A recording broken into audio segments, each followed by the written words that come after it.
Lolo, are you serious? Anong fiancé ang sinasabi niyo? Hindi makapaniwala ang tanong ni Claire sa kanyang abuelo.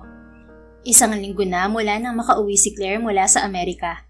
Subalit parang bumalik ang jet lag niya sa sinabi ng matanda. Hindi siya makapaniwalang habang nag-aaral siya ng masteral sa Amerika ay ipinagkasundo siya ng abuelo sa apo ng matalik nitong kaibigan. You heard me right, Iha. You are bound to marry my friend Santiago's grandson. Ngayon nakauwi ka na sa Pilipinas, panahon na para pag-usapan ang kasal nyo. Kaswal na sambit nito bago sumimsim ng wine. Kasama niyang naghahaponan ng abuelong si Don Rafael at abuelang si Doña Gertrude. Ang dalawang matanda na lang ang natitirang kamag-anak nila ng kapatid na si Ismael mula nang pumanaw ang mga magulang nila 5 taon na ang nakalilipas. Bata pa lang si Claire ay malapit na siya sa abuelo at abuela.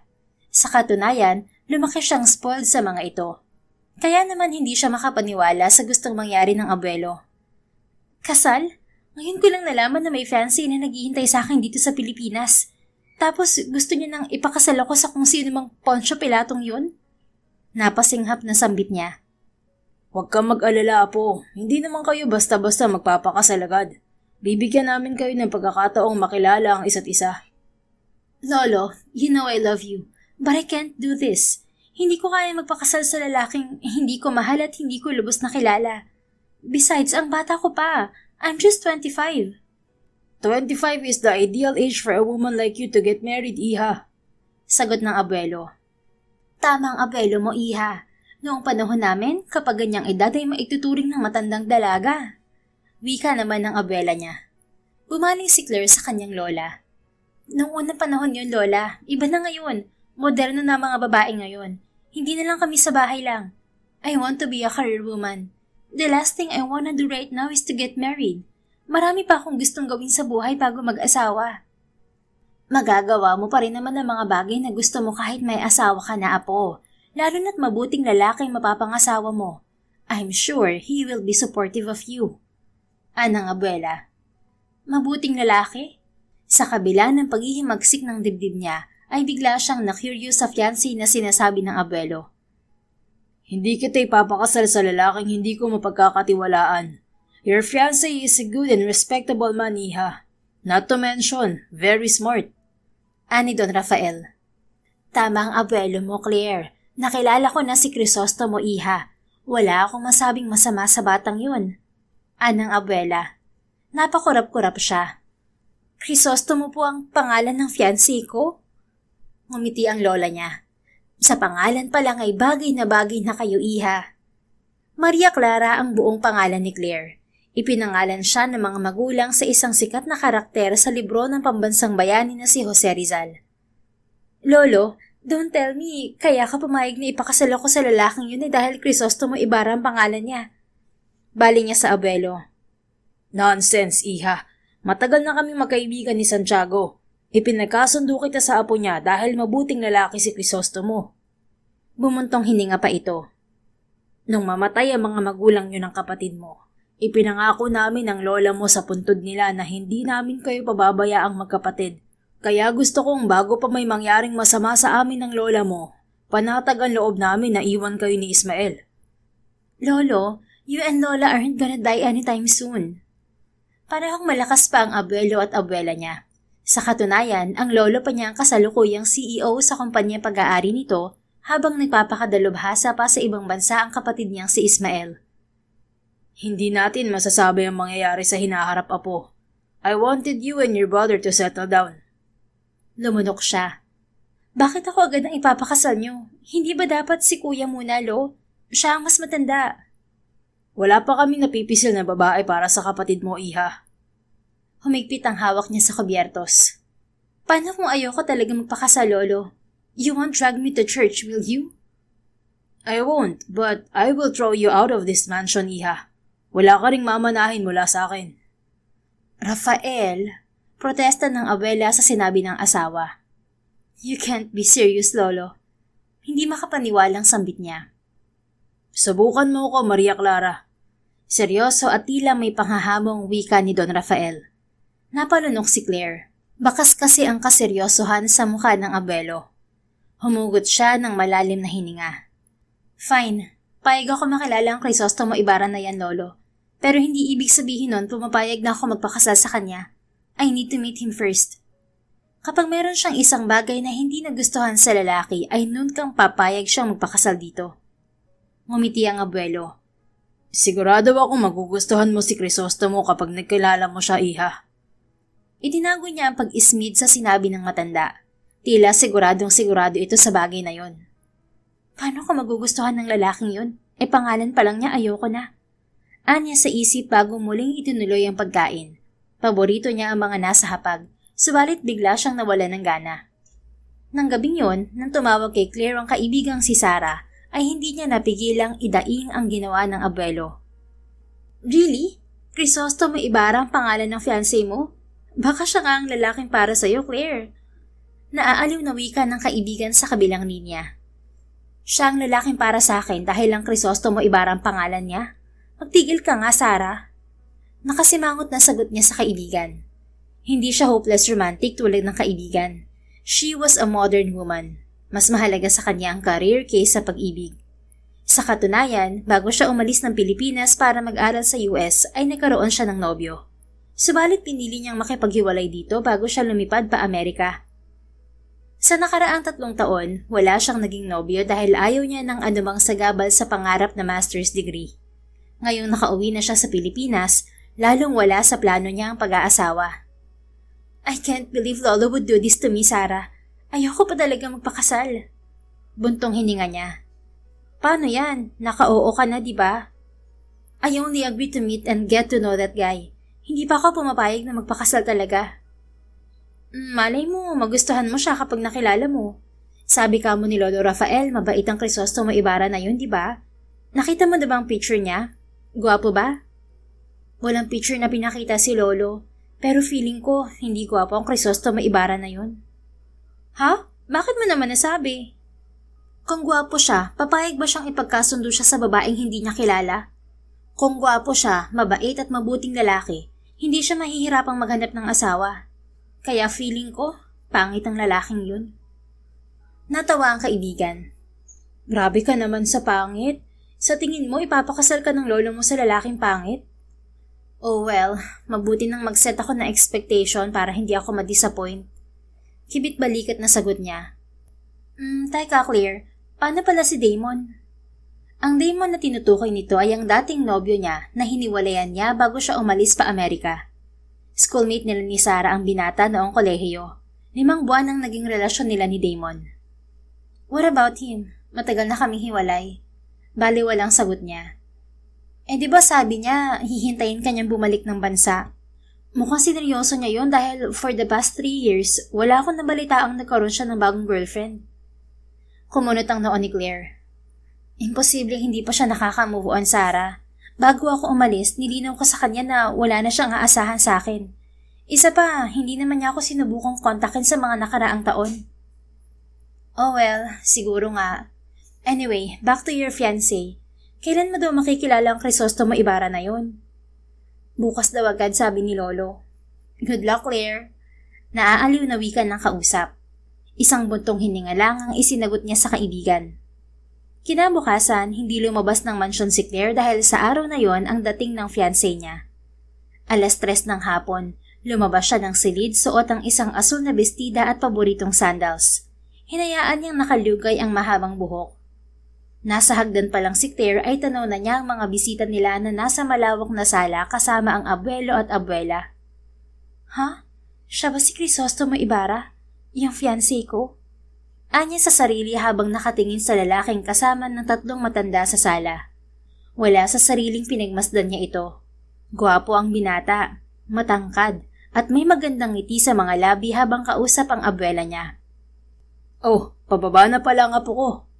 Wika ng lolo niya nang mabaling ito sa direksyon niya. Sa sinabi ng abuelo ay pare-parehong bumaling kay Claire ang nasa sala, kasama na ang gwapong binata na hula niya ay si Crisostomo Ibarra. Nagtama ang mga mata nila ng lalaki. Hindi niya maintindihan kung bakit tila biglang nanghina ang mga tuhod niya. Nakakatunaw ang tingin nito. Maria Clara, iha, this is Santiago, ang matalik na kaibigan ko. Pakilala ng abuelo niya sa matandang lalaking kaedad nito nang makarating siya sa harap ng mga to. Ngumiti siya sa matanda. Nice to meet you po, Don Santiago. Magilaw ng ngumiti ang matandang lalaki. Ikinagagal ako makilala ka, Iha. Tama ang abuelo mo, napakaganda mong ang bata. Salamat po.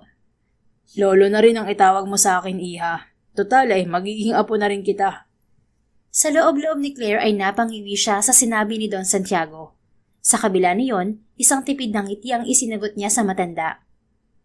Iha, gusto kong ipakilala sa iyo ang aking apo at ang lalaking pakakasalan mo. Si Ibarra. Pagpapatuloy nito.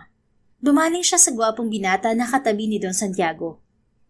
Isang maamong ngiti ang isinalubong ni Ibarra sa kanya. Ikinagagala kitang makilala, Binibini. Wika nito. Bago siya makasagot ay hinawakan na nito ang kamay niya at pinatakan ng halik ang likod niyon. Tila may kuryenteng gumapang sa balat niya sa ginawa ng lalaki. Tumikhim siya at pinilit na ikalma ang sarili. Nice to meet you too, Crisostomo Ibarra. Ngumiti ito kasabay ng pagbaba sa kanyang kamay. Ibarra na lang, Binibini. What the hell? Talaga bang tinawag niya akong Binibini? Hindi makapaniwalang wika ng dalaga sa isip. Sa buong buhay niya, ngayon lang may lalaking tumawag sa kanya ng Binibini. Just call me Claire, yun ang tawag sa akin ng lahat. Anya sa lalaki. Ngumiti ito at tumango. Kung yan ang nais mo, Claire. Opo, Iha. Bakit hindi mo ilibot si Ibarra sa hardin para magkaroon kayo ng pagkakataong makapag-uusap at kilalanin ng isa't isa? Suwestyon ng abuelo niya. Siya nga naman, Iha. Doon ko na lamang ipapadala ang merienda nyo. Wika naman ng abuela. Tumango siya sa mga matandang kasama at iginiya si Ibarra sa malawak na hardin ng mansyon. Ang ganda ng hardin nyo. Komento ng lalaki sa tabi niya habang iginagala ang tingin sa balawak na garden area ng mansyon. Bukod sa gwapo at matangkad, mabango rin ang binata. Mahilig si Lola sa pag-aalaga ng mga halaman, kaya ipinagpagawa siya ni Lolo ng malawak na hardin. Sagot niya. Huminto sila sa tapat ng fountain at hinarap niya ang lalaki. So, Mr. Crisostomo Ibarra. Ibarra na lang, Claire. Nakangiting putol nito. Tumikhim siya. Okay, Ibarra. I will go straight to the point. Bakit pumayag kang ipakasal sa akin? Sa itsura ng lalaking to, ito ang tipong hindi mauubusan ng babae, kaya nakapagtatakang pumayag ito sa arranged marriage. Ngumiti ito. Ayokong suwayin si Lolo. Ha? Yun lang? Dahil lang ayaw mong suwayin ng lolo mo? Oo, lumaki ako sa lolo at lola ko. Sila nagpalaki sa akin dahil maagang namatay ang mga magulang ko. Mula pagkabata ko, ibinigay nila ang pangangailangan ko at sinuportahan ako sa lahat ng bagay. Ngayong sila ang may kahilingan sa akin, hindi ko yun tatanggihan. So I agree to marry the woman my grandfather wants me to. Mukhang tama nga si Lolo. Mabait ang lalaking to. Anya sa isip. Isa pa, gusto ko na rin mag-asawa at bumuo ng pamilya. Pagpapatuloy nito. Bahagyang umangat ang kilay ni Claire. Pero wala ka bang babaeng nagugustuhan?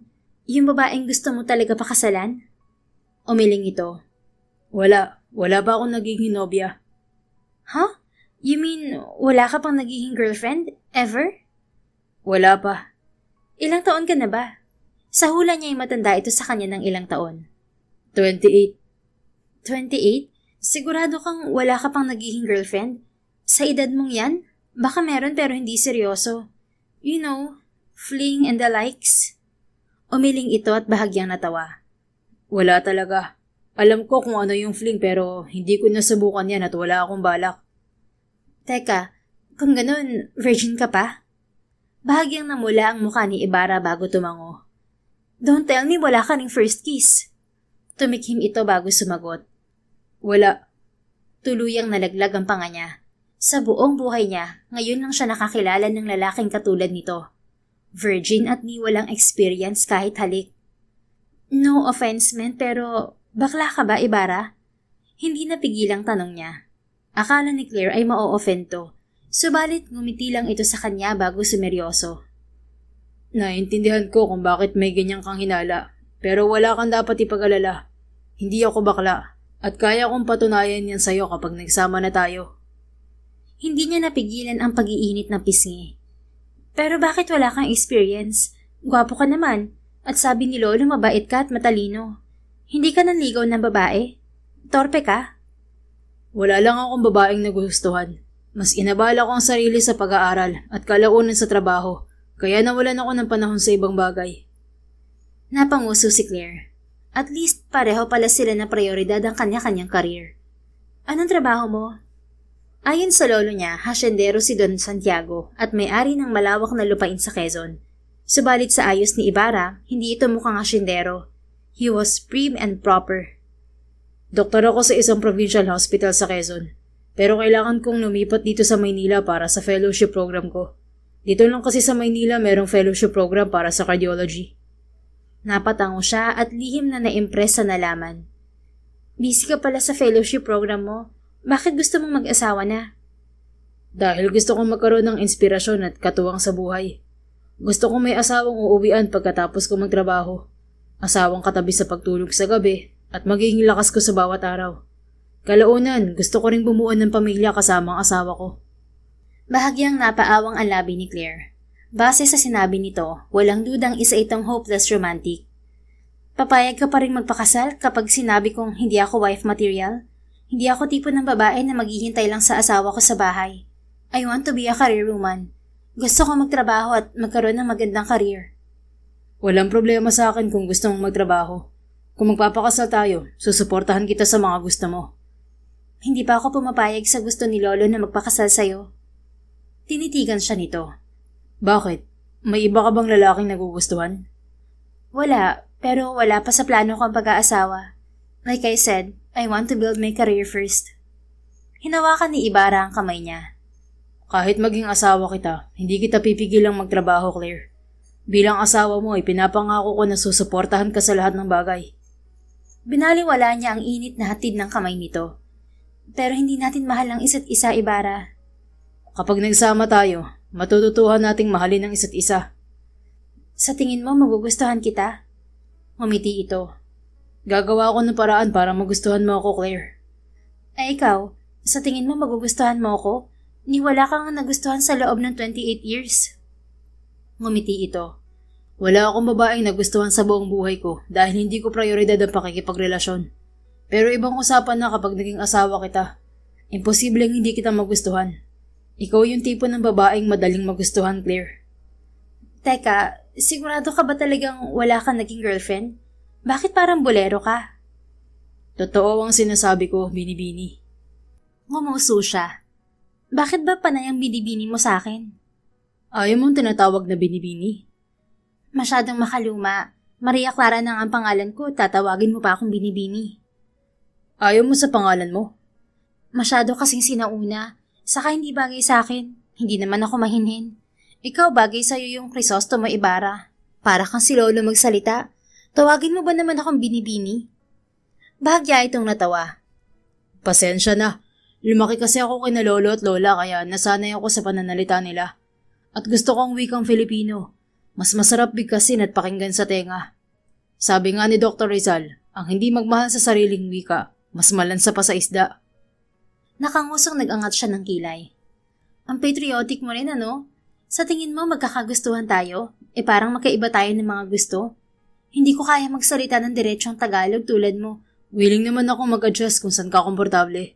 Susubukan ko magustuhan yung mga bagay na gusto mo. Wait, nagtataglish ka naman pala?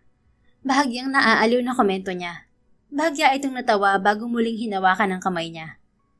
Pumapayag ka bang magpakasal sa akin, binibini? Hinagat ni Claire ang ibabang labi at tumango.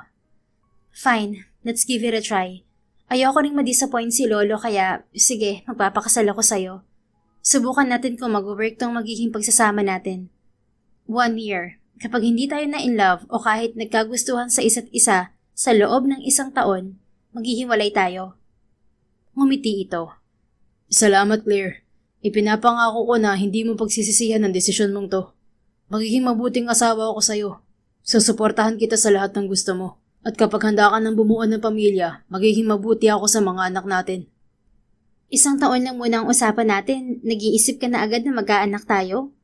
Napakurap na sambit niya. Malakas ang paniniwala ko na magiging maayos ang pagsasama natin, Claire. Ngumuso lang siya. Bago siya sumagot ay dumating ang isang katulong dala ang merienda nila. Habang kumakain ay patuloy silang nag-uusap ni Ibarra. Nalaman ni Claire na nag-iisang anak ito at 5 taong gulang lamang ito nang mawala ang mga magulang sa isang aksidente. 3 taon naman ang nakalilipas mula nang mawala ang abuela nito. Mahilig ka sa cake, Claire? Tanong nito habang nakatingin sa platito ng cake niya na paubos na. Oo, blueberry cheesecake ang paborito kong dessert. Ikaw, may paborito ka bang pagkain? Tumango ito. Paborito ko ang mga luto ni Lola at ang mga tagaluto namin sa hasyenda. Kaldereta at kare-kare sa ulam. Sa merienda, banana Q at maruya.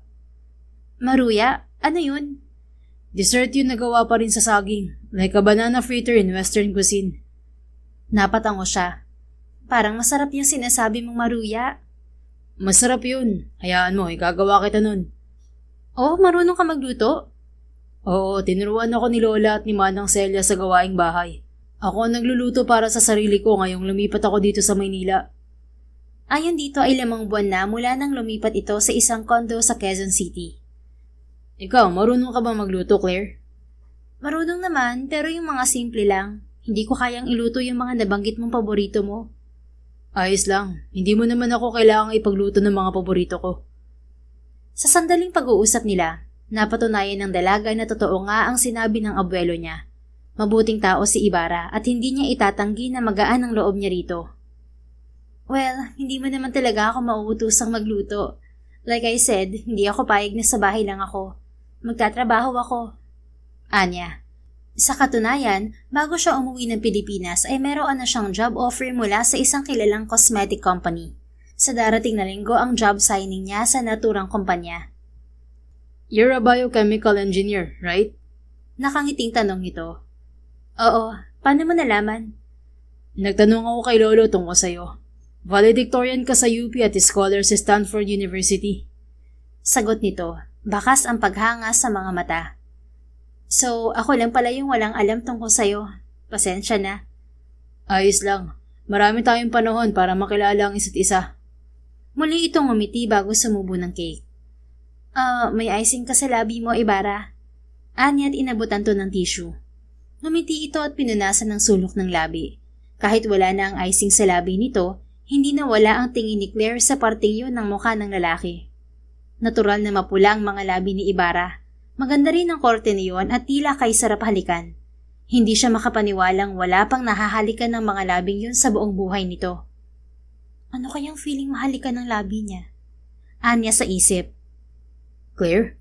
Untag ni Ibarra. Tumikhim siya at bahagyang namula ang mga pisngi. Sorry, may naalala lang ako. Ayos ka lang? Namumula ka? Oo, ayos lang ako. Nauuhaw lang. Mabilis na sagot niya at inabot ang baso ng juice sa harap. Sa sumunod na oras ay nanatili silang makausap ni Ibarra. Nabigla pa siya dahil hindi niya namalayan ang oras na kasama to. Nang harapin nila ang mga abuelo sa hapagkainan, umaasa ang ngiting ibinigay kay Claire ng abuelo niya. Kumusta ang naging pag-uusap niyo ni Ibarra, Iha? Tanong ni Don Rafael. Bumaling siya kay Ibarra na katabi niya bago ibinalik ang tingin sa kanyang lolo. Nagkasundo po kami na Ibarra na magpapakasalo. Kita ang kasiyahan sa mukha ng lolo at lola niya. Gayon din kay Don Santiago. Bueno, maupo na kayong dalawa. Habang kumakain ay pag-usapan na natin ang pag-iisang dibdib niyo. Nasisiyahang wika ng lolo niya. Ipinaghila siya ng upuan ni Ibarra. Kahit may kasambahay sila ay inasikaso siya nito sa hapag. Fine, gentleman din siya. Anya sa isip. Nag-iisang apo ko si Ibarra, Iha. Kaya gusto ko sana na gawing engrande ang kasal. Wika sa kanya ni Don Santiago. Tumikhim siya. Don Santiago, Lolo Santiago, napag-usapan namin ni Ibarra na gawing simple lang ang kasal namin. Iho? Untag ng matanda sa apo nito. Kung anong gusto ng fiancé ko, yun din ang gusto ko, Lolo. Isa pa, gusto ko ring maikasal na agad kami, kaya mas mabuting gawin nilang simple ang kasal namin. Sa huli ay tumango si Don Santiago sa apo. Makala ko sunod-sunuran siya sa lolo niya, pero hindi naman pala. Komento ni Claire sa isip. Napagkasunduan ng gabing yun na 2 linggo mula sa araw na yun magaganap ang kasal nila ni Ibarra. Pasado 9:00 ng gabi nang magpaalam si Ibarra at ang abuelo nito. Ite-text na lang kita kung kailan tayo pupunta sa couture shop ng designer na kaibigan ni Lola. Anya kay Ibarra. Kanina ay nagpalitan na sila ng numero ng binata. Sige, hihintayin ko ang mensahe mo. Kapag may problema, huwag kang magkatubiling tawagan ako. Fine. Good night, Ibarra. Ingat kayo pag uwi ng lolo mo. Lolo mo na rin si Lolo. Bahagya siyang umuso. Give me a few more days to get used to it. Hindi pa ako sanay eh. Bahagya itong natawa bago pumungay ang mga mata. Kinuha nito ang kamay niya at pinatakan ng halik ang likod niyon. Good night, Maria Clara, aking sinta. Muli ay gumapang ang kuryente sa balat ni Claire. Namula din ang pisngi niya sa sinabi nito. Did you just call me Sinta? Hindi makapaniwalang gagad niya. Humuso ito at umangat ang kilay. Hindi mo alam kung anong ibig sabihin ng sinta? Alam syempre. Pinoy ako at dito lumaki sa Pilipinas, no? It's just that wala nang gumagamit niyan ngayon. Ngumiti ito. Meron pa. Ako. Bagay talaga sa'yo ang pangalan mo, Mr. Crisostomo Ibarra Montenegro. Isang matamis ng ngiti lang ang isinagot nito sa kanya. Napangiti na lang din siya sa lalaki. Hanggang sa makaakyat siya sa silid ay hindi nawala ang ngiti sa mga labi niya. Oh, bakit biglang nagbagong ihip ng hangin at pumayag ka magpakasal? Tanong sa kanya ng kaibigan nang muli ay tawagan niya ito. Wala naman kasi talaga akong magagawa. Ayoko mawalan ng mana, Sarah. At ayoko ring mag-away kami ni Lolo. Feeling ko nagustuhan mo lang talaga yung fiancé mo. May halong tuksong wika nito. Well, he's okay. Kaswal na sagot niya. Okay? Paano okay? Mabait? Gwapo? Gwapo, matalino, mabait din at marespeto. Pero medyo weird. Paano weird? Sabi niya wala pa siyang nagiging girlfriend. Ni wala rin siyang first kiss. Imagine that? Maintindihan ko pa kung pangit siya eh. Pero yung tulad niyang gwapo tapos wala ni katitig na experience? Baka naman kalahi pala natin ng lalaking yan, Claire. Sabi niya, hindi naman siya bakla. May closeted gay ba na aamin na paminta sila? Wala naman, di ba? Katwiran nito. Pero hindi naman siya mukhang bakla. Kahit manumanay siya magsalita, lalaking-lalaki pa rin siya. At low-key malandi siya. 2 beses niya akong hinalikan sa kamay at tinawag niya akong Sinta. Sinta? Oo. Medyo malalim siyang Managalog. Lumaki kasi siya sa lolo at lola niya sa probinsya kaya para siyang matanda kung magsalita. Bagay pala sa kanya ang pangalan niyang Ibarra. True, pero hindi pa rin ako makapaniwala na wala siyang experience. Ayaw mo nun? Ikaw ang unang babae sa buhay niya? Wala rin siyang ex-girlfriend na pwede mong pagsilosan. Hindi naman ako silosa, no? Nasabi mo lang yan ngayon kasi hindi mo pa siya gusto. Pero kapag na-inlove ka na sa kanya, baka ma-discover mo na silosa ka pala. Natawa siya dahil hindi niya ma-imagine ang sarili na magiging selosa. Pagkatapos nilang pag-usapan ng kaibigan ang tungkol sa kasal niya ay nagpaalam na siya rito. Kinabukasan, nagpunta siya sa opisina ng kumpanyang pagtatrabahuhan para pumirma ng kontrata. Ilang oras siyang nagtagal doon bago nakauwi. Kadarating lang niya sa bahay nang makatanggap siya ng tawag mula kay Ibarra. Hello, Ibarra?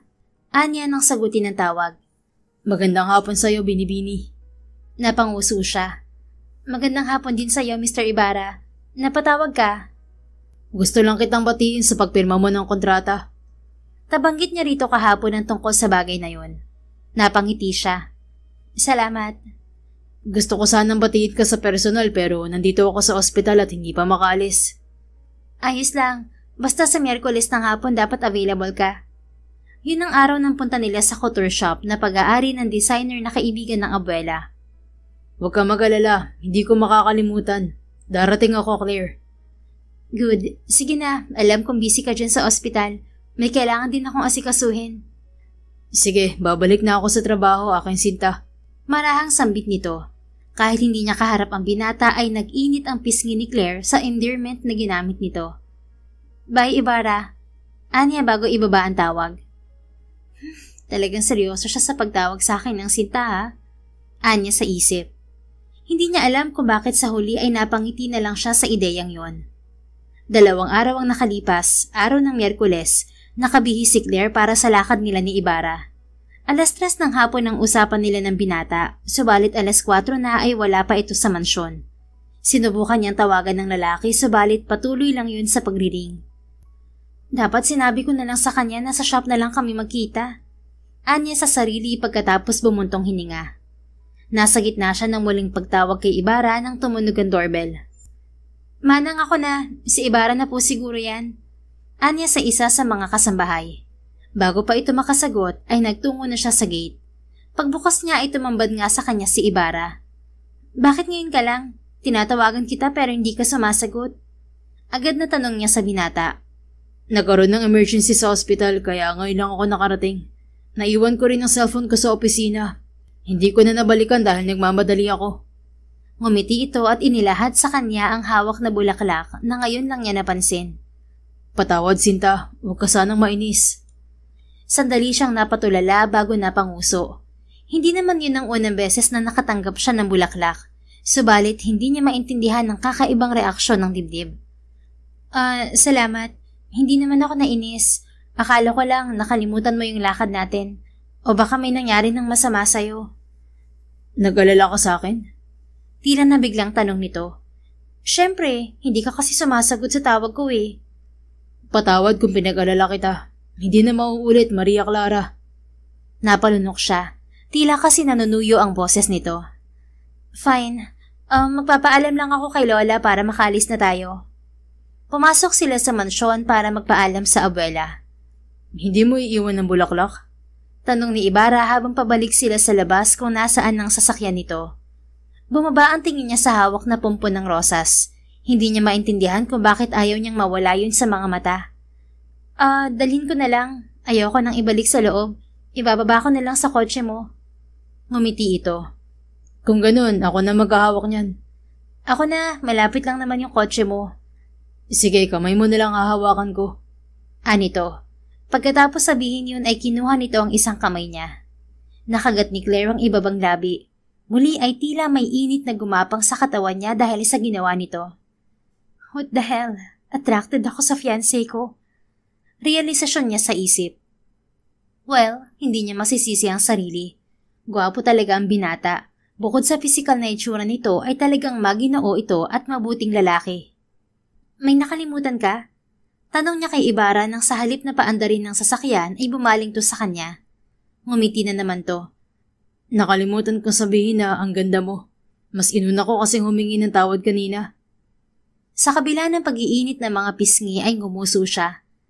Alam mo ikaw, Ginoong Ibarra, bolero ka talaga no?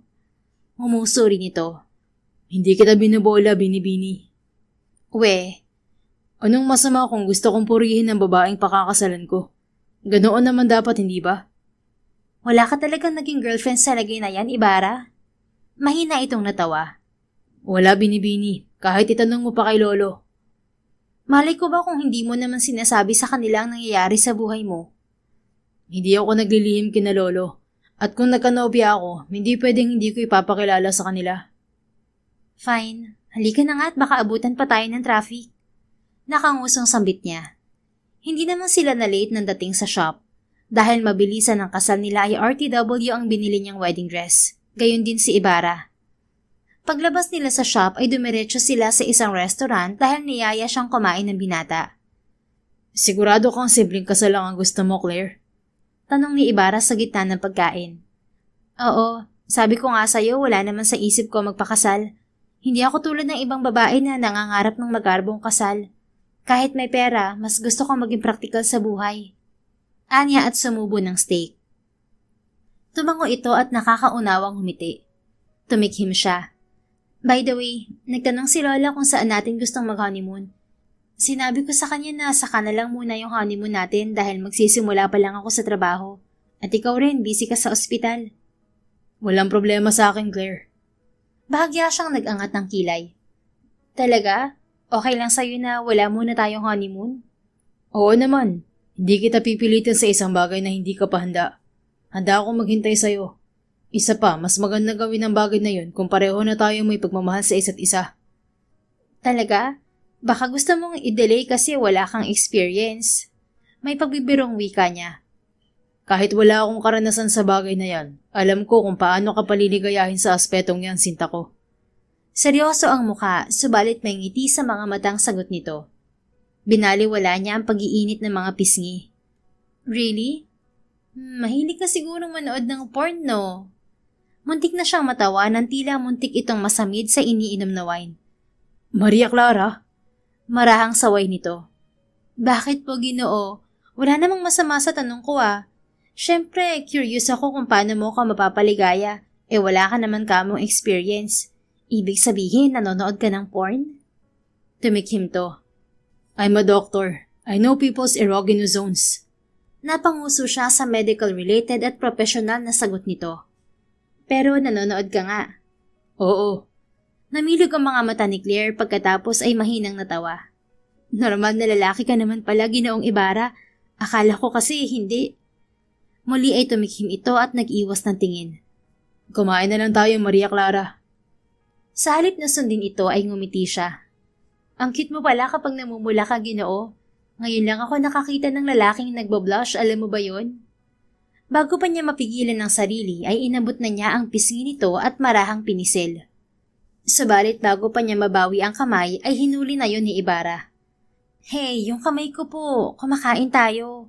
Anya sa lalaki. Ikaw tong nauna, Maria Clara. Napanguso siya sa muling pagtawag nito sa buong pangalan niya.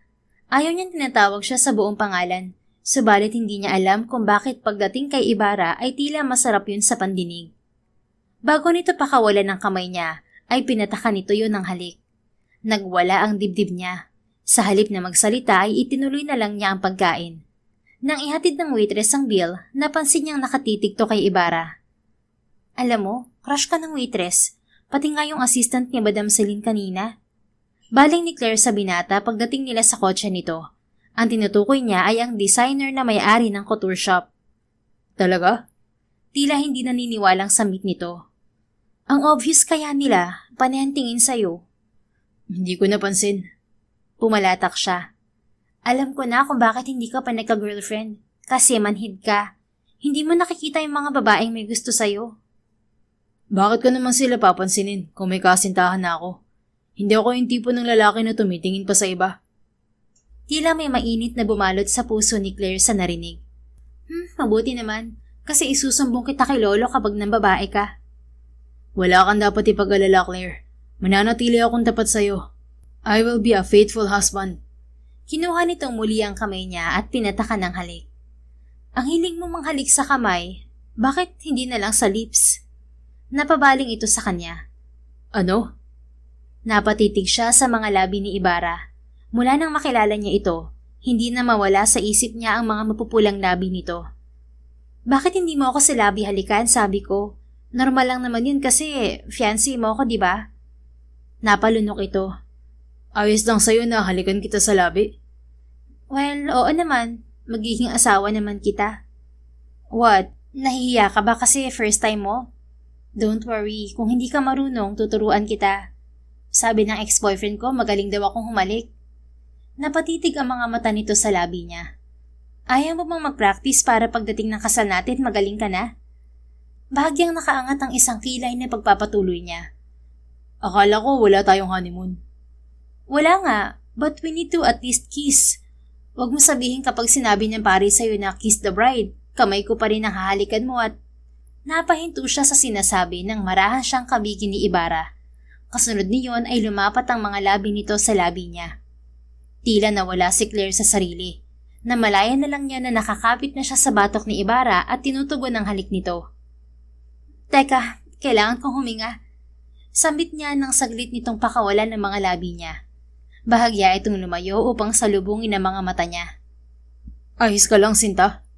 Masuyong tanong nito. Kinagat niya ang ibabang labi. Sigurado ka bang wala ka pang nahahalikan? Bakit marunong ka agad ha? Parang siya pa ang nagmukhang baguhan sa kanilang dalawa. Bahagya itong umiti. Ikaw ang unang halik ko. Ayoko lang mapahiya sa'yo kaya ginalingan ko. Ginalingan mo naman masyado. Tilyang biro niya rito.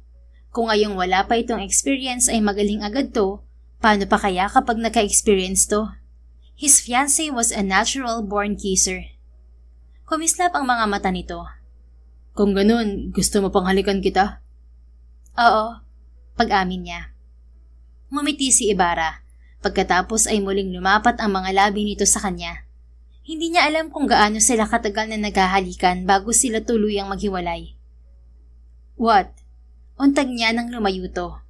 Hinawakan ni Ibarra ang ibabang labi niya.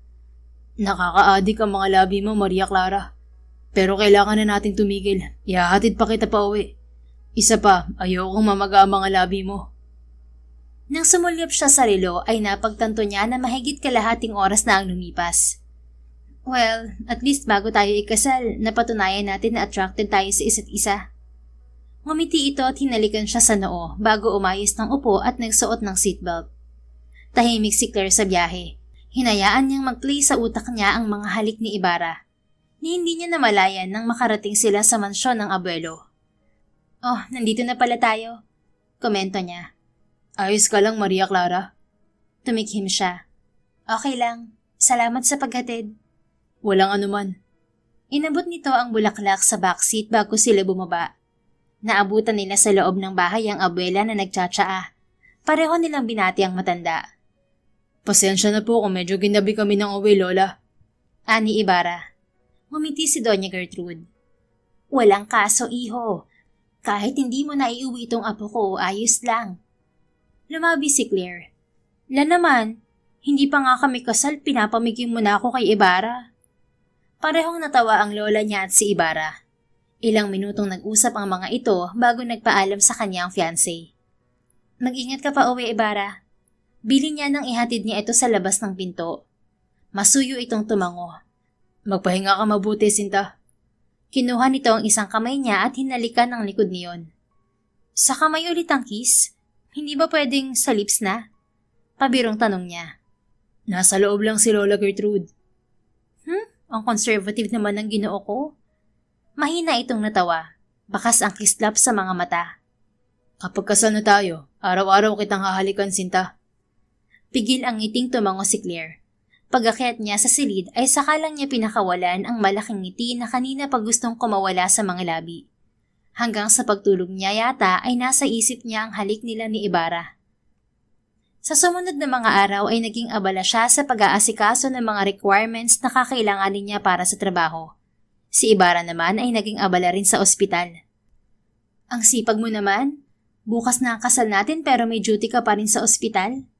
Anya kay Ibarra nang tawagan siya nito sa cellphone ng hapong yun. Kulang ang mga doktor dito sa ospital ngayon kaya kailangan kong pumasok. Sagot nito. Hindi ka makakapunta dito sa mansyon? Sa nakaraang linggo ay ilang beses siyang binisita ni Ibarra. 2 beses din silang lumabas para mag-asikaso ng ilang bagay tungkol sa kasal nila. Patawad, Sinta, hindi na siguro. 7:00 pa ako makakalabas dito sa ospital. Isa pa, hindi na kita pwedeng puntahan sa gabi bago ang kasal natin. Ha? Naniniwala ka pala doon? Oh well, dun sa bagay, bakit pa ako magtataka makalumang tao ka? Natawa ito sa kabilang linya. I'll see you tomorrow. Hindi na ako makapaghintay para bukas. Gusto mo talagang matali sa akin Baka magsisi ka, Ginoo. Pabirong wika niya. Wala akong magiging pagsisisi. Tiyak yan. Ay nako, mga salitaan mo talaga, Dok, Natawa lang ito. Gusto pa kita makausap pero may trabahong naghihintay sa akin. Nagpahinga lang ako sandali para matawagan ka. Fine. Sige na, bye na. Galingan mo magtrabaho dyan para sa ating kinabukasan. See you tomorrow, fiancé. See you tomorrow, future Mrs. Montenegro. Napangiti siya nang ibaba ang tawag. Tulad ni Ibarra ay tila hindi na siya makapaghintay para bukas. Hindi siya makapaniwala na sa 2 linggong nagdaan ay magbabago ang pananaw niya tungkol sa pagpapakasal. Kinabukasan, 10:00 ng umaga ay lulan si Claire ng wedding car patungo sa simbahan. I can't believe you're getting married, my dear sister. Wika sa kanya ng kanyang kuya Ismael. Umuwi ang kapatid kagabi para daluhan ang kasal niya. Ito ang kasama niya sa sasakyan habang ang lolo at lola niya ay nauna na sa simbahan. Kawawa naman yung mapapangasawa mo. Pabirong pagpapatuloy pa ni Ismael. Sana hindi siya magsisi. Wala pa namang divorce dito sa Pilipinas. Shut up, kuya. Binigyan niya ng masamang tingin ng kapatid na tinawanan lang siya. Bata pa lang sila ay hiling na nilang asarin ng isa't isa. Sa kabila niyon, alam nilang mahal na mahal nila ang isa't isa. Huwag kang mag-alala dahil ikaw na ang susunod, kuya. Anya sa kapatid. Muli ay natawa ito. Hindi yan mangyayari. Kung ikaw napasunod ni Lolo, ako hindi. Huwag ka magsalita ng tapos, kuya. Ngumisi lang ito bago sumeryoso. But seriously, if you need my help, don't hesitate to give me a call. Sa akin ka magsumbong kapag may ginawang masama sa'yo yung asawa mo. Ngumiti siya. Don't worry, kuya. Mabuting lalaki si Ibarra. You'll see when you meet him later. Kaya ka ba napapayag ni Lolo na magpakasal? Dahil gusto mong lalaking pakakasalan mo? I like him as a person. Hindi siya tulad mo na kung sino-sinong babaeng pinapatulan. Iningusan niya ang kapatid. Kabaligtaran ni Ibarra ang kapatid na punong-puno ng experience pagdating sa mga babae. Ouch sis, grabe naman ang tingin mo sa akin. Nakangisi lang na sagot nito. Pagdating nila ng kapatid sa simbahan, ay agad na nagsimula ang seremonya. Ang lolo niya ang kasama niya sa paglalakad sa aisle. Napangiti si Claire nang makita si Ibarra sa dulo ng altar. Ang gwapo-gwapo ng binata sa suot na barong. Subalit napawi ang ngiti niya nang salubungin nito ang tingin niya. Bigla ay para siyang matutunaw sa lalim ng mga mata nito. Iho, alagaan mo mabuti ang apo ko. Bilin ng abelo niya kay Ibarra nang salubungin sila nito. Makakaasa po kayo, Lolo. Sagot ni Ibarra. Magiging mabuting asawa po ako kay Maria Clara. Aasahan ko yan, iho. Anang lolo bago siya ipinaubaya sa binata. Masuyo ang ngiti ni Ibarra nang kuhanin ng kamay niya. Bakit ganyan ka makatingin sa mukha ko? Anya sa binata nang patuloy itong nakatitig sa kanya. Nakatitig ako sa'yo kasi ang ganda mo. Sobrang ganda mo, Maria Clara. Masuyong sagot nito. Namula ang mukha niya. Conservative na bolero. Parang hindi nga okay tong makeup ko eh. Nagka-emergency yung makeup artist na kinuha ko kaya ako lang ang nag-ayos sa sarili ko. Kahit anong ayos mo, maganda ka pa rin. Kahit nga walang makeup. Tila may nagwala sa loob ng dibdib ni Claire. Sus, tama na nga yan. Magpakasal na tayo. Mahina itong natawa bago sila sabay na humarap sa altar. Mister, baka sa kamay mo na naman ako halikan ha? Anya kay Ibarra nang ideklara ng pari na ganap na silang mag-asawa at maaari na siya nitong halikan. Ngumiti ang asawa. Hinapit nito ang baywang niya at hinalikan siya sa mga labi sa harap ng mga tao. Anong masasabi mo, Mrs.? Tanong nito nang pakawalan ng labi niya. Bitin? Anya sa isip. Subalit bago pa siya makasagot, ay narinig na niya ang malakas na boses ng kaibigan. Congratulations, Mr. and Mrs. Montenegro! Masayang deklara ni Sarah na sinundan ng palakpakan mula sa mga taong naroon. Ilang sandali pa ay dumiretso na sila sa hotel kung saan ang reception ng kasal nila. Sa sumunod na mga oras ay naging abala sila sa pag-iestima sa mga pamilya at ilang bisitang dumalo. Ayos ka lang, Mrs. Baling sa kanya ni Ibarra nang pasimple siyang maghikab sa mesa nila. Inaantok na ako. Mahinang bulong niya sa asawa. Late na kasi siyang nakatulog kagabi at maaga namang nagising kanina. Magpapaalam ako kay na Lolo na aakyat na tayo sa hotel room. Anong oras na rin naman? Nakakahiya naman. May bisita pa si Lolo Santiago. Ayos lang yan. Sasabihin ko na lang na pagod ka na at gusto mo na magpahinga. Bahagya siyang napangisi. Sabihin mo kay na Lolo, sabik na tayo sa isa't isa. Natawang napailing si Ibarra bago siya iwan sa mesa nila. Sinundan ni Claire ng tingin ng asawa na kausap ang mga matatanda. Subalit hindi siya nakontento kaya sumunod siya. Sabi ng asawa mo gusto mo na magpahinga, iha. Sige na, mauna na kayo ni Ibarra. Kami na ang bahala dito. Anang abuelo niya.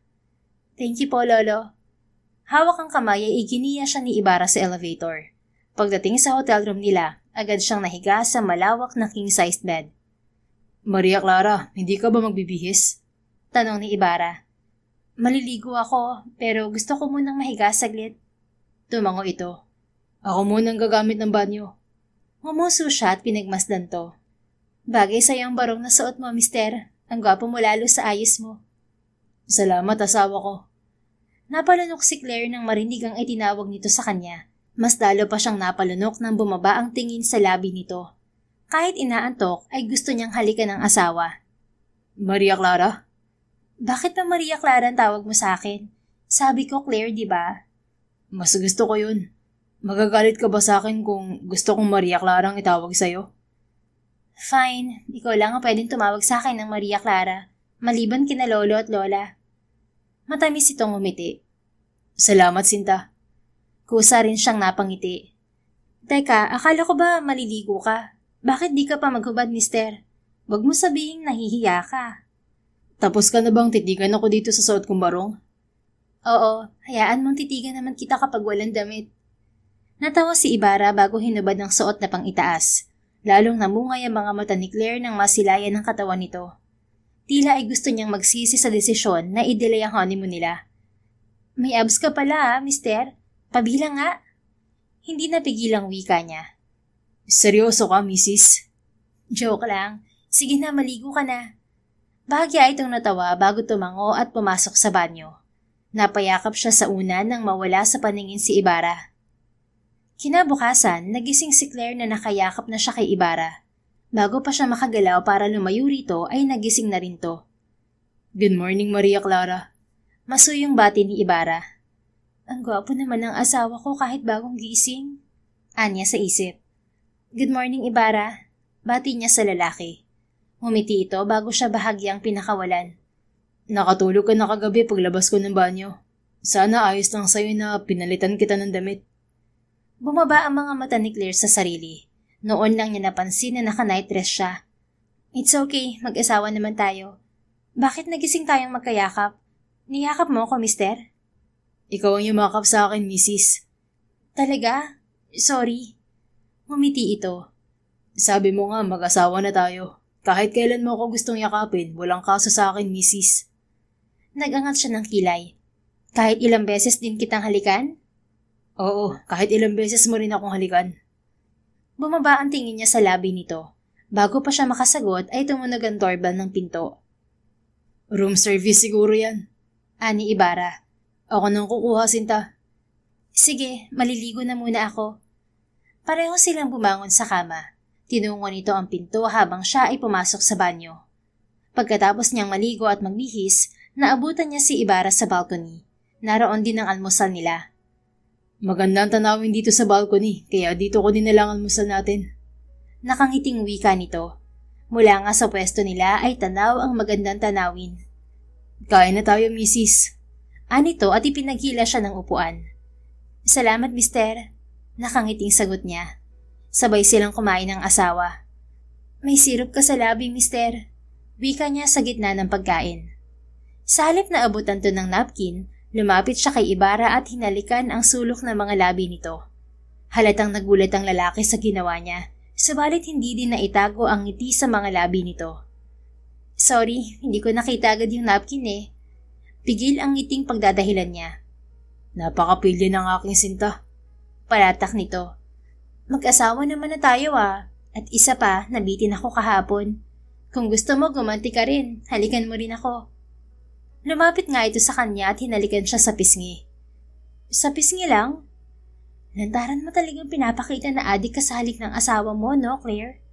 Kastigo sa kanya ng isang bahagi ng isip. Gusto kitang halikan ng matagal pero kailangan mong kumain ng maayos. Konti lang ang nakain mo kagabi. Masuyong wika nito. Tila may mainit na humaplo sa puso niya sa pagiging attentive ni Ibarra. Pagkatapos nilang kumain ay namasyal sila sa hotel. Pagdating ng hapon ay umuwi na sila ng mansyon upang makasamang maghapunan ng abuelo at abuela ni Claire. Gayon din si Lolo Santiago na uuwi na sa Quezon sa susunod na araw. Kinabukasan, naging abala sila sa paglilipat ng mga gamit niya sa kondo ni Ibarra. Kapag may gusto kang ipaayos o ipabago dito sa kondo, sabihin mo lang sa akin. Anito sa kanya. Okay naman tong kondo mo, pasado sa taste ko. Kondo natin. Sa'yo na rin to mula ngayon, misis. Napangiti siya.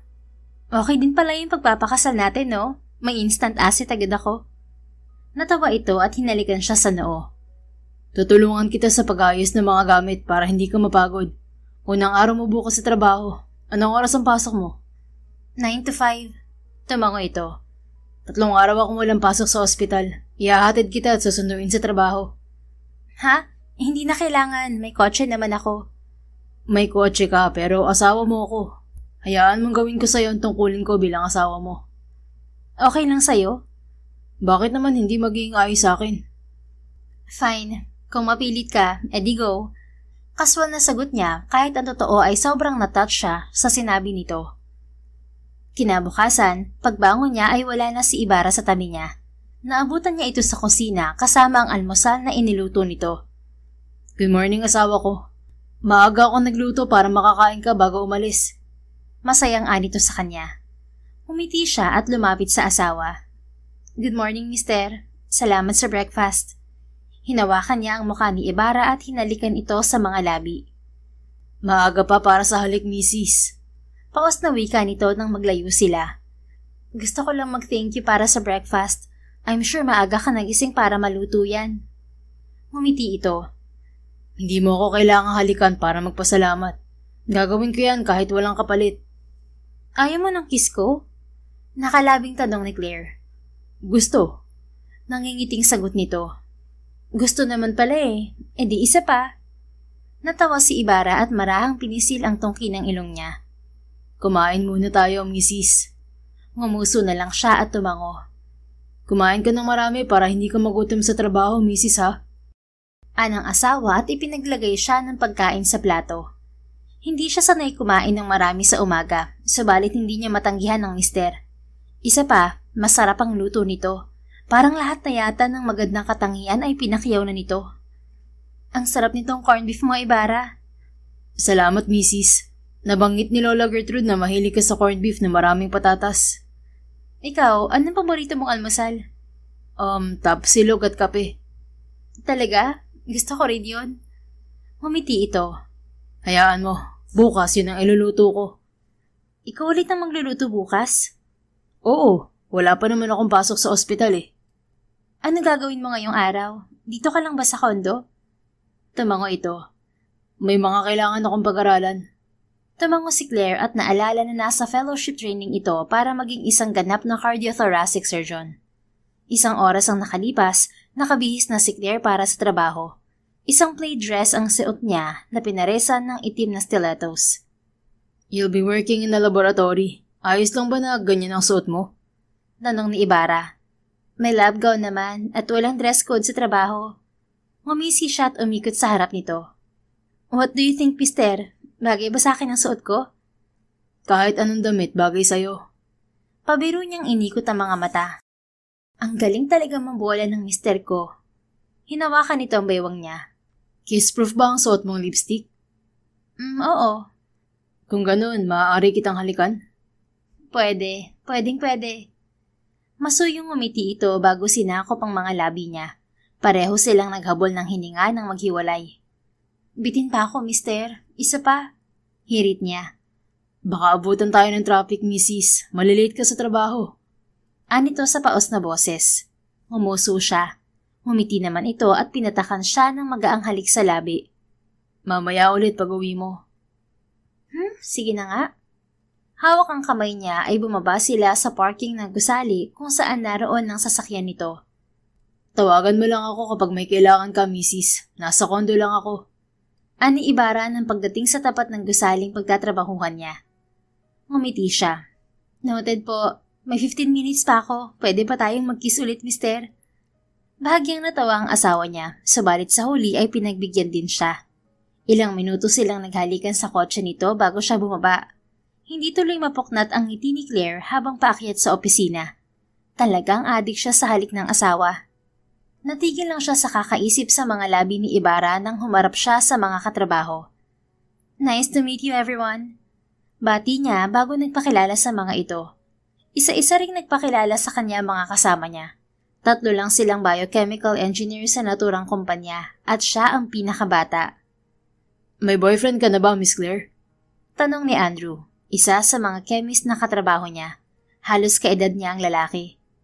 Actually, may asawa na ako. I just got married this weekend. Anya at ipinakita ang suot na wedding ring. Bumakas ang pagkagulat sa mukha ng mga katrabaho. 25 ka lang pero may asawa ka na. Ang bata mo nag-asawa. Hindi mo gustong sulitin ang pagkadalaga mo? Ani Andrew. Baka mahal na mahal ni Miss Claire ang asawa niya kaya nagpakasal siya agad. Wika naman ni Miriam. Ngiti lang ang isinagot niya sa mga to. Nako, ang swerte ng asawa mo sa'yo, Miss Claire. Parang ako yata ang swerte sa kanya. Nakangiting sagot niya sa mga to. Buong maghapon siyang naging abala sa trabaho. Pagdating ng 5:00 ng hapon, Tulad ng sinabi ni Ibarra ay sinundo siya nito. Pagbaba niya sa lobby ng gusali ay agad niyang natanaw ang mister. Nang magtama ang tingin nila ay matamis itong umiti sa kanya. Yan pala ang asawa mo, Miss Claire?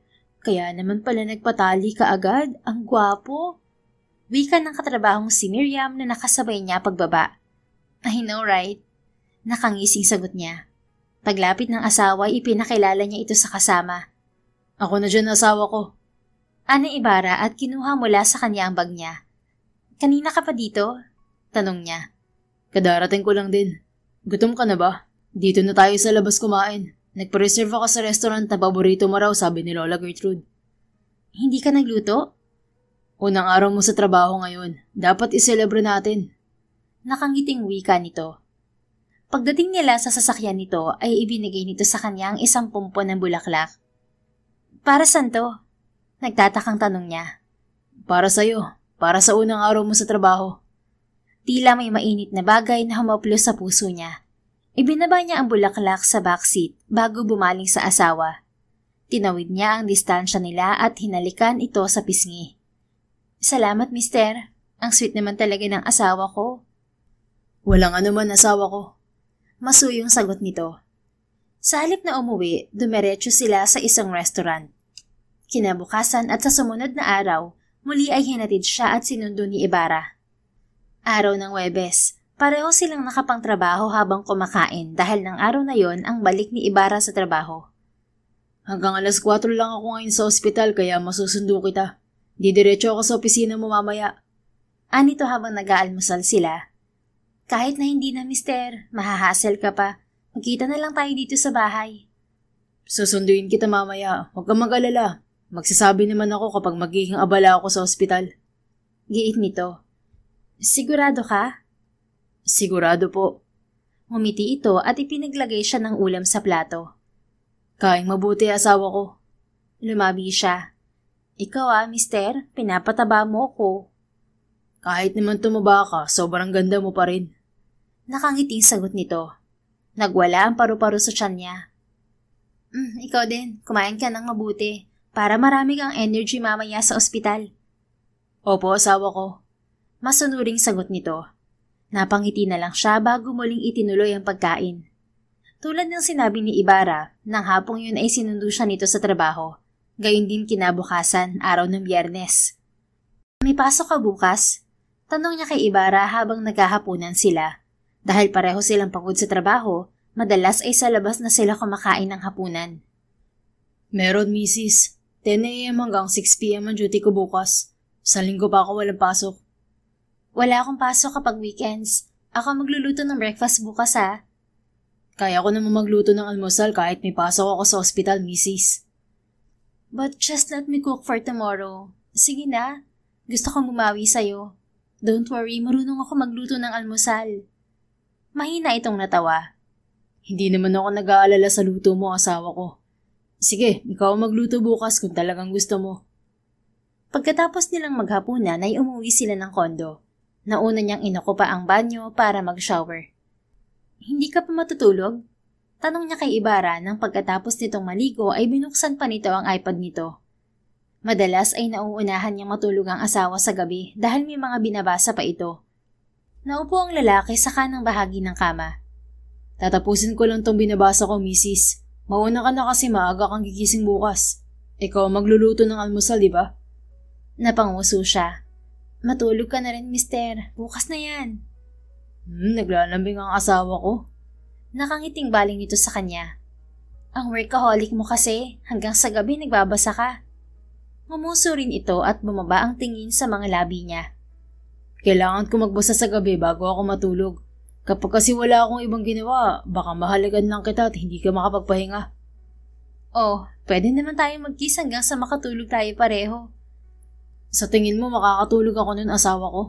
Lalo lang ako magigising. Namula si Claire nang mapagtanto ang ibig sabihin nito. Gusto mo mag-honeymoon na tayo, mister? Lumunok to. Kaya ko pang magtiis, misis.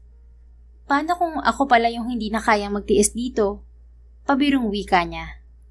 Huwag kang magbiro ng ganyan kasi baka seryosohin ko. I want our honeymoon to be special. Masuyong sambit nito. Pinigilan niyang mangiti nang hawakan ng braso nito. Halika na nga kasi, matulog na tayo, bago pa kita akitin dyan. Ibinaba nito ang iPad sa nightstand at tumabi ng higa sa kanya. Pagkatapos ay bumalot sa kanya ang braso nito. Good night, asawa ko. Good night, mister. Nakangiting isiniksik niya ang sarili sa mabangong dibdib nito matapos siya nitong patakan ng halik sa noo.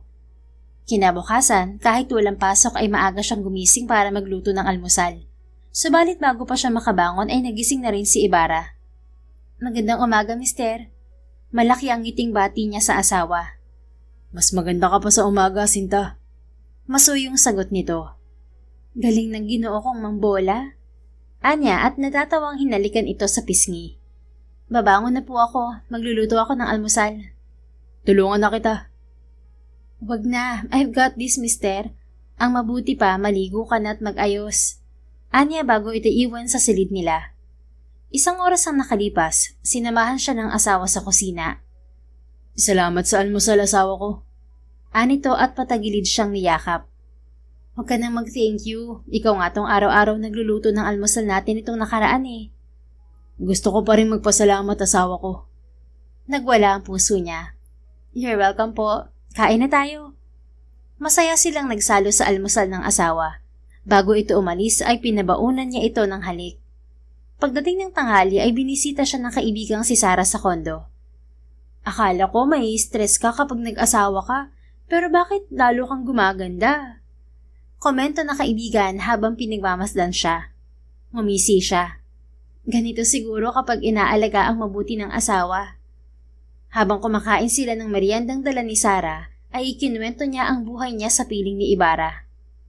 Hindi ka lang pala basta inaalagaan ng asawa mo, spoiled ka sa kanya. Like, what do you mean na kahit may trabaho siya, sinusundo ka pa rin niya sa opisina mo? Oo, swerte nga ako sa asawa ko. Napapangiti siya kapag naiisip kung paano siya tratuhin ni Ibarra. Nung makita ko pa lang yung asawa mo, alam ko naka-jackpot ka na sa kanya. Ani Sarah. Tapos, ikaw lang din ang babae sa buhay niya. So, kumusta? Magaling ba siya kahit walang experience? Hanggang second base pa lang kami.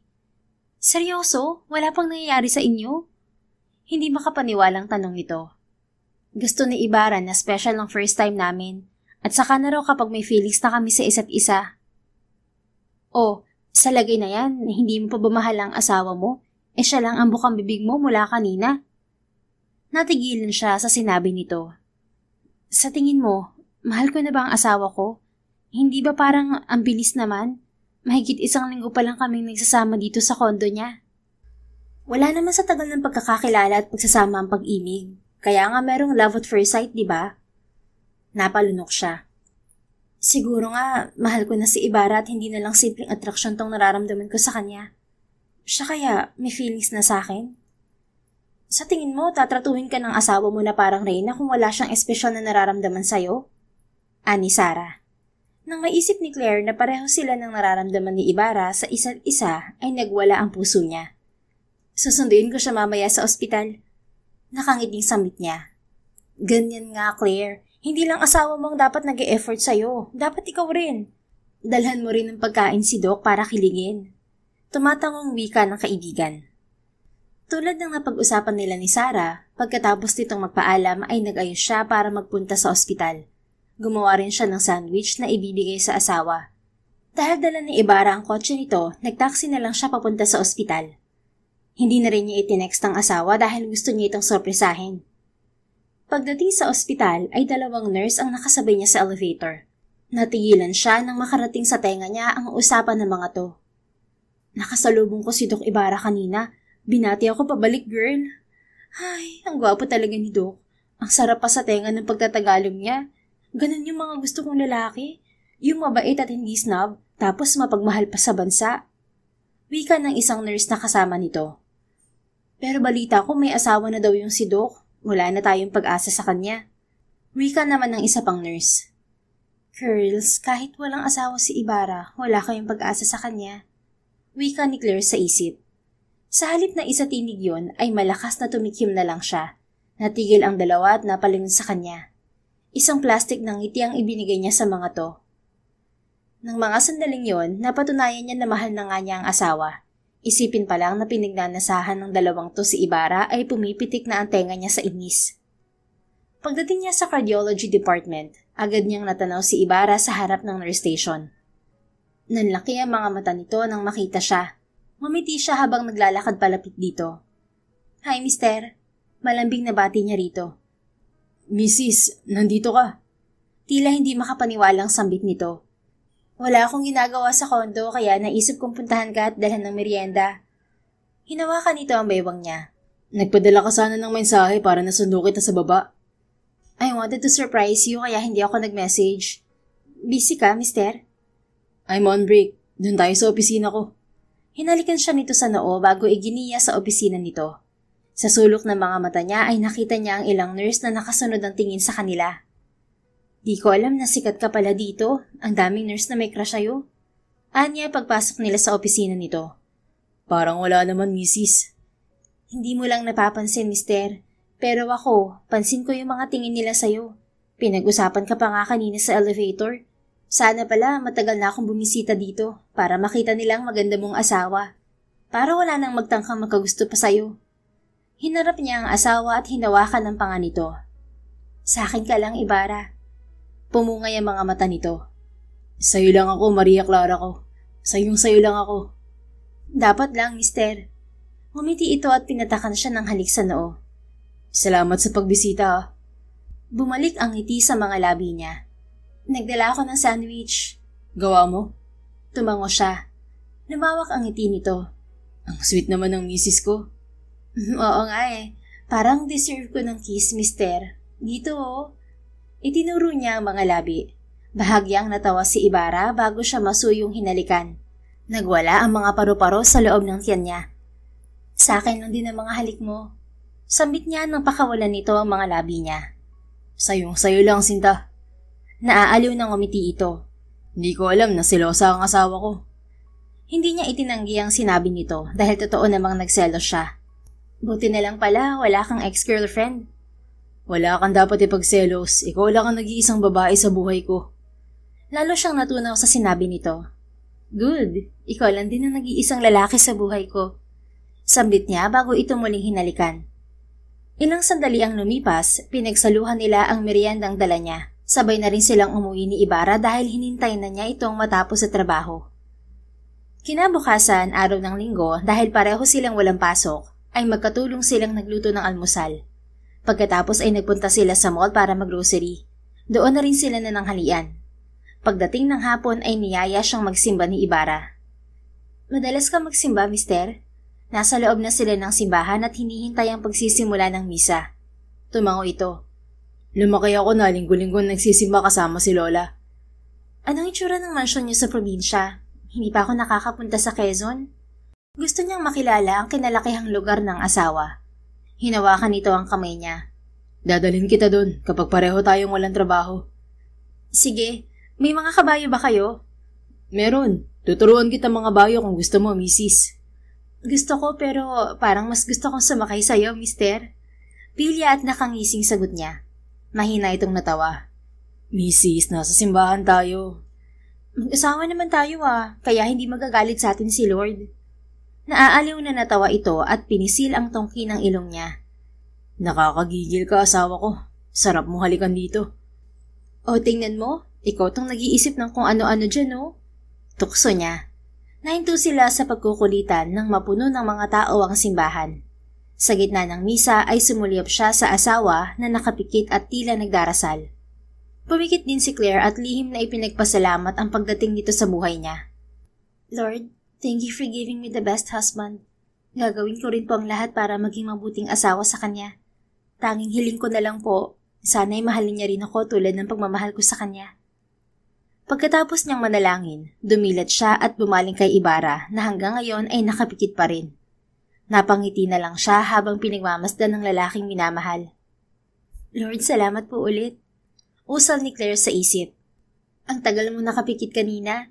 Ano pinagdasal mo, mister?" Usisa niya sa asawa paglabas nila sa simbahan. "Nagpasalamat ako sa Panginoon." "Anong pinagpasalamat mo?" "Na dumating ka sa buhay ko at naging asawa kita." Masuyong sagot niya. Nagwala ang puso ni Claire. Ako rin, nag-thank you kay Lord kasi ikaw ang binigay niya sa akin. Ang bait ni Lord sa akin. Kahit hindi ako kabaitan, binigyan niya ako ng asawang tulad mo. Yung mabait, ubod pa ng gwapo tapos ang sarap ang humalik. Natatawang pumalatak to. Ikaw ang bulera sa ating dalawa, Sinta. Inabot niya at hinawakan ang mukha ni Ibarra. Totoo naman yun ah. Ikaw ang pinakagwapo at pinakamabait na asawa sa buong mundo. Namula ang mukha nito. Tama na, Mrs. Baka mahalikan kita dito sa labas. Pwedeng-pwede mo naman akong halikan. Walang pipigil sa'yo. Ikaw lang naman dyan ang pakipot lagi. Piling ang sagot niya at bahagyang umuso. Naaaliw na natawa ito bago dinala ang isang kamay niyang hawak nito sa mga labi nito. Natunaw ang puso ni Claire sa kilig. Kinabukasan, sabay silang pumasok ni Ibarra sa trabaho. Ako na lang ang pupunta sa iyo mamaya pagkalabas ko, mister. Ani pagdating nila sa tapat ng gusaling pinagtatrabahuhan. 5:00 rin kasi ang labas ni Ibarra sa ospital ng araw na yon. Umiling ang lalaki. Hintayin mo na lang ako dito sa opisina, Mrs. para hindi ka na mapagod. Fine. Huwag mo kalimutan kumain, mister ha. Nakangiting tumango ito. Ikaw din, asawa ko. Sige na, kiss na kita. Inalis ni Claire ang suot na seatbelt at kinabig ang asawa. Nagsalo sila sa isang matamis na halik bago siya lumabas ng sasakyan nito. Nang hapong yon, habang hinihintay niya si Ibarra sa lobby ng gusali ay tinawagan niya si Sarah. Balak niyang hiramin ang beach house ng pamilya ng kaibigan sa Batangas sa darating ng weekend. Plano niya kasing sorpresahin si Ibarra. Balak na rin niyang aminin ang nararamdaman niya dito. By the way, Claire, nakita kami ni Damon kahapon sa mall. Nagtanong siya tungkol sa'yo. Nabalitaan daw niya na nandito ka na sa Pilipinas. Ani Sarah sa kabilang linya. Si Damon? Kunot noong gagad niya. Oo, sabi ko naman sa'yo, hindi pa nakaka-move on sa'yo ang lalaking yun. Nang sabihin ko sa kanya na may asawa ka na, hindi siya makapaniwala. Tinanong pa ako kung saan ka nagtatrabaho. Bumuntong hininga to. Naawa ako sa kanya kaya sinabi ko, gusto ko raw niya makausap kaya hindi ako magtataka kung bigla ka na lang din puntahan dyan. Alright, mas mabuti na rin nakausapin ko siya. Naging magkaibigan naman kami kahit papano. Pagkatapos niyang ibaba ang tawag, ay may bultong lumapit sa harap niya. Akala niya ay si Ibarra na yon. Subalit natigilan siya nang mabungaran ang pamilyar na mukha ng dating nobyo. Damon, bati niya sa lalaki. Claire, kailan ka pa nakauwi ng Pilipinas? 2 months ago pa. Tipid siyang ngumiti sa kaharap. Nabanggit ni Sarah na tinanong mo raw sa kanya kung saan ako nagtatrabaho at gusto mo ako makausap? Lumunok ito. Oo, Claire. Totoo ba yung sinabi ni Sarah? Nagpakasal ka na nga? It's true, Damon. May asawa na ako. Napasinghap ito. Bakas ang sakit sa muka. Paano nangyari yun? Akala ko kauuwi mo lang. I got married a month ago. How did that happen? Akala ko saka ka lang magpapakasal kapag wala na ang edad mo sa kalendaryo. Nakipaghiwalay ka sa akin nun dahil sabi mo, hindi mo pa priority ang pakikipagrelasyon, hindi ba? Akala ko rin, Damon. But then, things changed. Paano ako, Claire? Hinintay kita. Pumayag ako makipag-break sa'yo dahil alam kong pag-aaral lang ang aatupagin mo sa US. At pagbalik mo, umaasa ako na bibigyan mo ulit ako ng pagkakataong makapasok sa buhay mo. Pero ngayon, malalaman ko na lang nakasal ka na pala. Bumuntong hininga siya. Damon, wala akong pinangako sa'yo. Hindi ko rin sinabi na hintayin mo ko. Nung naghiwalay tayo, nilinaw ko sa'yo na hindi na kita babalikan. Ikaw lang to naghintay sa akin. Lumunok siya. Kung nasaktan kita, I'm sorry. Claire, mahal pa rin kita hanggang ngayon. Hindi kita nakalimutan. Hindi ka nawala sa puso ko. I'm sorry but I'm married now, Damon. At mahal ko ang asawa ko. Wala akong maiaalok sa'yo kung hindi ang pagkakaibigan lang. Lumunok ito pagkatapos ay tila nahihirapang tumango. I understand, Claire. Kahit na masakit. But, can I hug you for the last time? Please? Bumuntong hininga siya at tumango. Wala naman sigurong masama kung pagbigyan ko siya. Naging magkaibigan kami at nasaktan ko siya. Anya sa isip. Thank you. Ani Damon bago siya yakapin. I love you, Claire. Sa loob ng 5 taon, ikaw lang ang babaeng minahal ko. But I hope one day, I'll move on from you. Makikilala mo rin ng babaeng para sa'yo, Damon. Sada nga, tama ka, Claire. Kumala siya sa binata at ngumiti. Claire, may lalaking nakatingin sa atin sa labas. Is that your husband? Ani Damon na tumagos ang tingin sa kanya. Sa sinabi nito ay bumaling siya sa labas ng gusali. Mula sa salaming dingding ay nakita niya si Ibarra. Nakatayo ito sa labas habang nakatingin sa kanila ni Damon. Nakita niya yata na niyakap kita. Baka kung anong isipin niya. Ani Damon. Ibinalik niya ang tingin sa dating nobyo. Sorry, kailangan ko nang umalis, Damon. Magpapaliwanag ako sa asawa mo, Claire. Hindi na. Ako na ang kakausap sa kanya. Mauna na ako sa'yo. Iniwan niya si Damon ang nagmamadaling lumabas para puntahan ng asawa. Pagdating niya sa harap ni Ibarra ay dumoble ang tibok ng puso niya sa kaba, lalo na nang makita niya ang seryosang mukha nito. Mister, yung nakita mo, umuwi na muna tayo, Maria Clara. Sa bahay na tayo mag-usap. Malamig na sagot nito. Lumunok siya at tumango. Habang naglalakad sila patungo sa kotse nito ay tila may pumipiga sa puso niya. Pagdating sa sasakyan, hindi na niya napigilang hindi muling magsalita. Kaya naman, hinarap niya ang asawa. Ibarra, yung nakita mo, wala lang yun. Walang mali siyang pagyakap ko sa kanya. Humugot ito ng malalim na hininga. Dating nobyo mong lalaking yun? Oo, boyfriend ko si Damon 3 years ago. Naghiwalay kami bago ako umalis pa Amerika. Hindi ko alam na pupuntahan niya ako. Si Sarah ang nagsabi sa kanya kung saan ako nagtatrabaho. Bakit pinuntahan ka niya? Bakit magkayakap kayo kanina? Pinuntahan niya ako dahil gusto niyang kumpirmahin kung totoong nagpakasal na ako. Sabi niya, mahal pa rin niya ako at hinintay niya ako makauwi para ligawan ulit. Humingi ako ng tawad sa kanya dahil nasaktan ko siya. Nakiusap siya kung pwede niya akong yakapin sa huling pagkakataon. Naawa ako kaya pinagbigyan ko siya. Lumambot ang ekspresyon nito. Naawa ka lang sa kanya? Hindi mo siya niyakap dahil may nararamdaman ka pa sa kanya? Umiling siya bago hinawakan ng kamay ng asawa. Wala ako nararamdaman sa kanya. Hindi naman ganun kaseryoso ang relasyon naming dalawa dati. Siya lang tong umasa na pagbalik ko, pwede ulit kaming dalawa. Sinalubong niya ang mga mata nito. Isa lang ang lalaking mahal ko. Ikaw yun, mister. Kumistap ang mga mata ni Ibarra. Mahal mo ko? Oo, mahal na kita, Ibarra. Paano hindi ako mahuhulog sa'yo at hindi kita mamahalin? Ang perfect mong asawa. Kung may contest talaga ng best husband sa buong mundo, ikaw na ang panalo, mister ko. Binago mo ang buhay ko. Akala ko sagaba lang ang pakikipagrelasyon sa karir at pangarap. Akala ko kapag nagpakasal ako, mahihinto na ang buhay ko. Pero dahil sa'yo napatunayan ko na pwede naman palang makamit ang pangarap habang nagmamahal. Hindi ko alam kung kailan eksaktong nagsimula ang nararamdaman ko para sa'yo. Pero ang sigurado ko, totoong mahal kita. Mahal na mahal kita. Mas kakayanin ko pang mawala sa akin ang karir ko kaysa mawala ka sa buhay ko. Masuyo ang ngiting gumuhit sa mga labi ni Ibarra. Mahal din kita, sinta ko. Mahal na mahal kita. Salamat dahil minahal mo ko pabalik. Nagwala ng todo ang puso niya. Ako ang dapat magpasalamat dahil minahal mo ko, mister. Nauna kitang minahal. Pag-amin nito. Talaga? Kailan mo pa na-realize na mahal mo na ako, mister? Hindi makapaniwalang tanong niya. Nung araw ng kasal natin, nung naglalakad ka sa altar, hindi maipaliwanag ang saya dito sa puso ko nang mapagtanto ko na ikaw ang babaeng makakasama ko sa habang buhay. Really? Mahal mo na ako nun? Pumungay ang mga mata nito. Nung una ko palang makita ang larawan mo, gusto na kita. At nung magkita tayo sa personal, lalo ako nakasiguro na tama ang desisyon ko magpakasal sa'yo.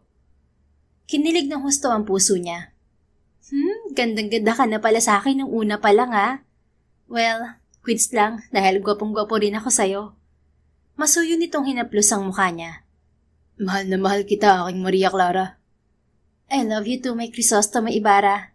Buong pusong sagot niya. I'm sorry kung nagselos ka kanina, pero wala kang dapat ipag-alala kay Damon. Tinanggap na niya na may asawa na ako at sinabi ko sa kanya na mahal ko ang asawa ko. Okay, sige. Pero next time, huwag kang mangyayakap ng ibang lalaki, misis. Kahit na naaawa ka lang sa kanila. Ayoko may humawak sa iyong iba. Sa akin ka lang, Maria Clara. Opo, sa'yo lang ako, Ibarra. Sa'yo lang ako. Ikaw lang ang nag-iisang lalaki sa buhay ko. Ikaw lang ang minahal ko ng ganito.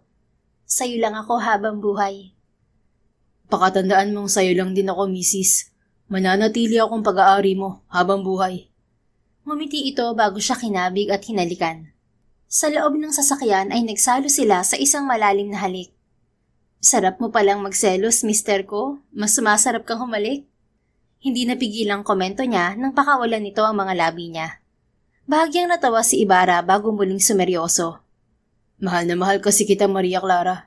Magpakasal ulit tayo. Yung engrandeng kasal tulad ng gusto ni Lolo.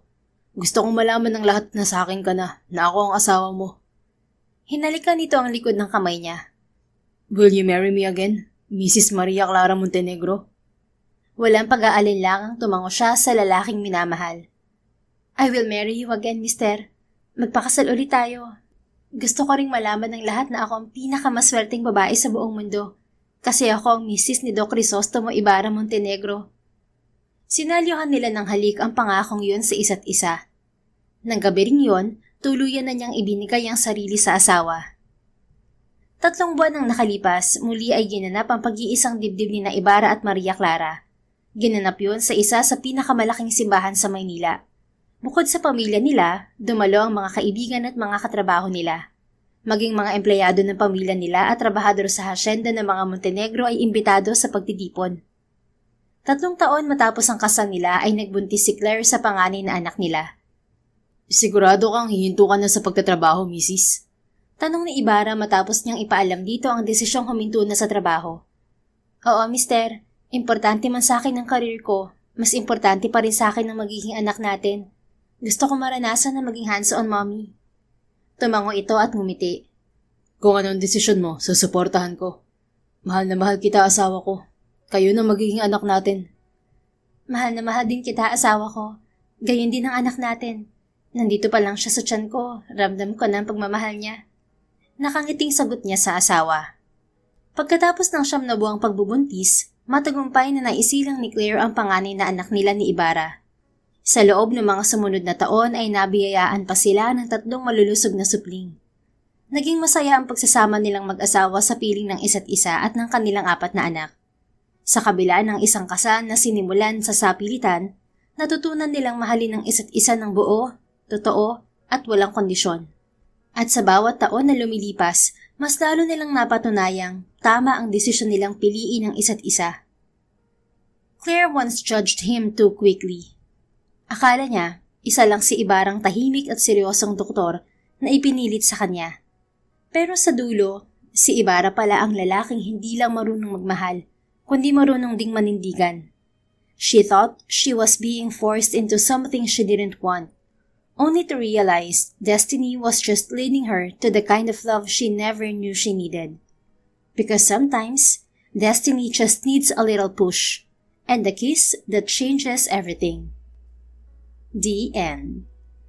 If you enjoyed this story, please don't forget to like, subscribe, comment, and share. Your support helps us reach more people and spread the love. Thank you for tuning in, and we're looking forward to seeing you again soon. In the meantime, please take care and may God bless you always.